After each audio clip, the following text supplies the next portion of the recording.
வரும் ஜூன் முதல் வாரத்தில் வெளியாகும் IAS, IPS உள்ளிட்ட பணிகளுக்கான சிவில் சர்வீஸ் தேர்வில் தமிழகத்தை சேர்ந்தவர்கள் அதிக அளவில் வெற்றி பெறுவார்கள் என்று போட்டித் தேர்வு பயிற்சியாளர்கள் நம்பிக்கை தெரிவித்துள்ளனர். ஒவ்வொரு ஆண்டும் IAS, IPS, IFS உள்ளிட்ட பல உயர் பணிகளுக்கான தேசிய அளவில் போட்டித் தேர்வு நடத்தப்படுகிறது.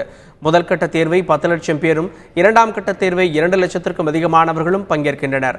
இறுதியாக நடக்கும் நேர்முக தேர்வுக்கு பின்பு தகுதி வாய்ந்தவர்கள் பல்வேறு பணிகளுக்கு தேர்வு செய்யப்படுகிறார்கள். டெல்லியில் தற்போது 2ஆம் கட்ட நேர்முக தேர்வு நடைபெற்று வருகிறது. இந்த ஆண்டிற்கான நேர்முக தேர்வில் 120 பேர் பங்கேற்றுள்ளதால் தேர்வு பெறுபவர்களின் எண்ணிக்கை அதிகரிக்கும் என்று நம்பிக்கை தெரிவிக்கிறார் போட்டித் தேர்வு பயிற்சியாளர் சங்கர்.